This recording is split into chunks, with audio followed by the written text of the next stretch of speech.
আসসালামু আলাইকুম ওয়া রাহমাতুল্লাহি ওয়া বারাকাতুহু। আল্লাহ রাব্বুল আলামিন জাহান্নামীদেরকে জাহান্নামে জ্বালানোর জন্য যেই লাকড়ির ব্যবস্থা রেখেছেন এই বিষয়ে আল্লাহ রাব্বুল আলামিন কোরআনুল কারীমে সূরাতুল বাকারায় বলেন, ফাত্তাকুন নারাল্লাতী ওয়াকুদুহান নাস ওয়াল হিজারা, তোমরা জাহান্নামকে ভয় করো যেই জাহান্নামের ইন্ধন বা লাকড়ি হলো মানুষ এবং পাথর। এখানে পাথর নিয়ে একটু কথা। পাথর বলতে আসলে কোন পাথর, এটা অনেকের মনে প্রশ্ন জাগতে পারে। অধিকাংশ বিশুদ্ধ এবং গ্রহণযোগ্য তাফসির গ্রন্থে এই পাথরকে বলা হয়েছে হিয়া হিজারাতুল কিবরিত আল আসওয়াদ, যেমন তাফসিরে কুরতুবির প্রথম খণ্ডের 354 পৃষ্ঠায় এরকমভাবে বর্ণিত হয়েছে, যে ইমাম কুরতুবী রহমাতুল্লাহ আলাইহি আল মুহাররারুল ওয়াজিজ তাফসির গ্রন্থ থেকে উনি এনেছেন।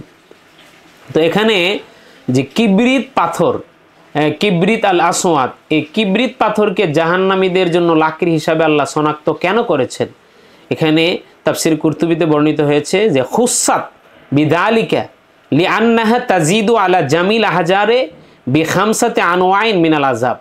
অন্যান্য পাথরের তুলনায় কিবরিত পাথরের 5টি স্বতন্ত্র আলাদা বৈশিষ্ট্য আছে। যেমন 1 নম্বর সুরাতুল ইত্তেকাত, এই পাথরটি দ্রুত জ্বলে উঠবে। যেমন অনেক সময় আমরা লাকড়ির ক্ষেত্রে দেখি কিছু লাকড়ি আছে একটু দেরিতে আগুন ধরে, কিছু লাকড়ি আছে দ্রুত আগুন ধরে। এই কিবরিত পাথরকে শনাক্ত করেছেন লাকড়ি হিসাবে এই কারণে, কারণ এটার অন্যতম বৈশিষ্ট্য হলো সুরাতুল ইত্তেকাত, এটা দ্রুত আগুন জ্বলবে। 2 নম্বর বৈশিষ্ট্য হলো নাতনু রাইহা, এই পাথরটি অনেক দুর্গন্ধযুক্ত, অনেক অসহনীয় দুর্গন্ধ এবং কষ্টদায়ক দুর্গন্ধ এই কিবরিত পাথরের মধ্যে রয়েছে। এই জন্য জাহান্নামের লাকড়ি হিসাবে আল্লাহ পাক এই কিবরিত পাথরকে শনাক্ত করেছেন বা নির্ধারিত করেছেন।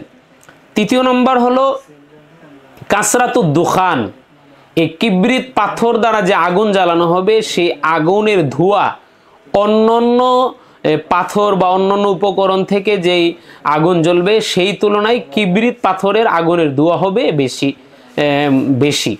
এজন্য আল্লাহ পাক কিবরিত পাথরকে জাহান্নামীদের শাস্তির জন্য লাকড়ি হিসাবে শনাক্ত করেছেন।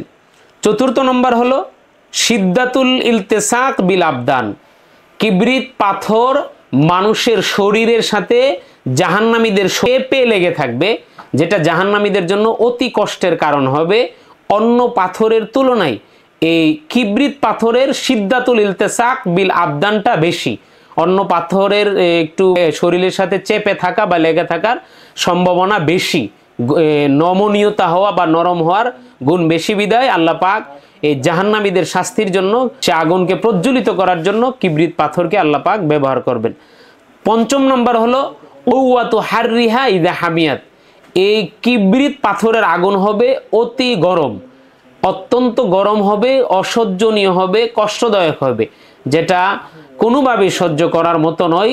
আল্লাহ রাব্বুল আলামিন আমাদেরকে যেন এই কিবরিত পাথর দ্বারা যে আগুন জ্বালানো হবে এবং মানুষ দ্বারা যে আগুন জাহান্নামের আগুন জ্বালানো হবে, আল্লাহ রাব্বুল আলামিন আমাদেরকে যেন নেক আমলের মাধ্যমে এই জাহান্নাম থেকে হেফাজত থাকার তৌফিক দান করে। ও আখিরে দাওয়ানা আলহামদুলিল্লাহি রাব্বিল আলামিন। আসসালামু আলাইকুম ওয়া রাহমাতুল্লাহ।